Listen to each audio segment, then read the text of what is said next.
blows my mind. A lot of my friends would do this. I'll never understand this. You walk up to them the day of the tournament, they go, I ask them, like, so who's in your bracket? And they go, oh, I didn't look. I have no idea. I'm like, what? To me, that's so brave and stupid at the same time. It's like the combination of incredibly courageous and incredibly stupid.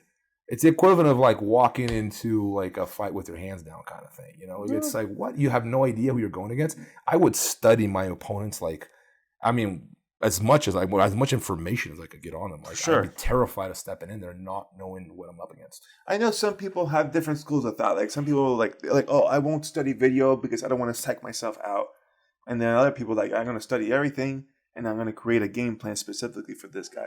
I'm kind of leaning towards that side, but not so far in that I can't expect that the last version of you is going to be the one I'm going to fight. Yeah. Because if I only make a game plan based on that and you come out different, I'm screwed now.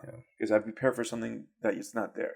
But at the same time, not being aware of the dangers of something you're going to face is silly. Like, there's no war in the history of man that the other side didn't have spies. Yeah, of course.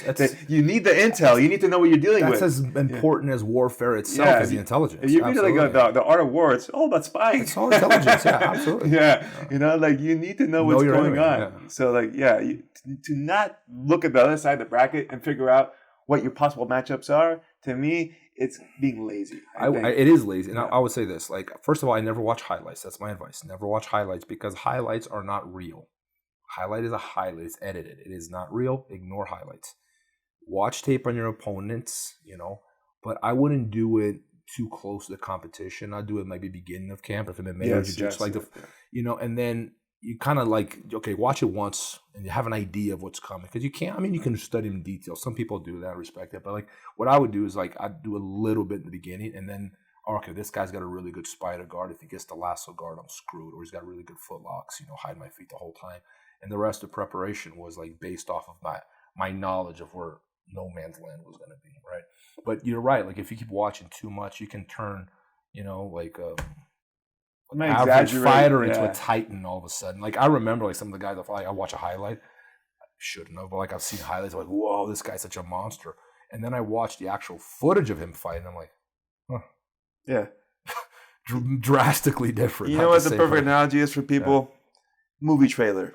Yeah. You've never seen a crappy movie trailer. They're all amazing. Like, oh my God, this is the best movie ever. Yeah. But you realize those are like all the best moments of the movie in 1 minute. Yeah. That's like 90 minutes long. And you're like, oh, it's not really that amazing. Yeah. It was just this all the time clip, you know? So highlights are the same way, you know? Like you can't psych yourself out in only watching the amazing stuff he does. Like for me, I would usually watch any matches I could watch with a guy. Yeah.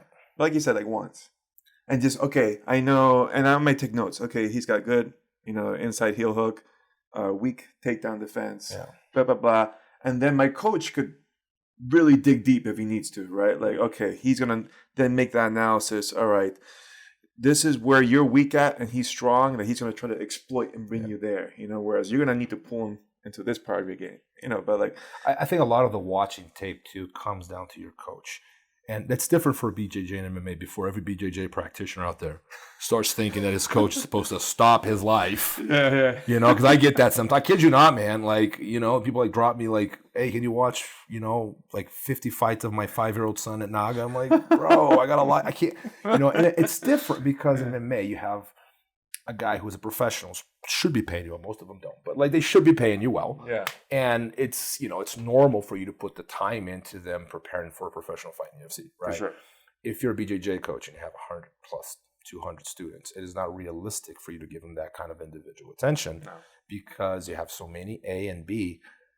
We don't want to hear this, but like you're not paying them that much. You're paying 100 plus. Like it's not real, dude. I'm not going to give you 50 hours a week when you're paying me $100 a month. It's just not realistic. Yeah. Get a private if you really want that kind of attention. But like your coach is the one that should be ideally, you know, figuring out like the game plan for you and like at least communicating. Like I'm really invested in Max. Yeah. Probably bring him on the podcast sometime, like in his MMA career, because I really believe in the kid. But like, you know, we communicate, like we talk strategy and we visualize fights. There's a dialogue between us when preparing him for fights. You know, it's not something I don't dictate. You know, I listen to him and I know we have similar vision, and that's why it works. And I think that's a good relation between a coach and a fighter. It's just like that communication that functions like, feedback.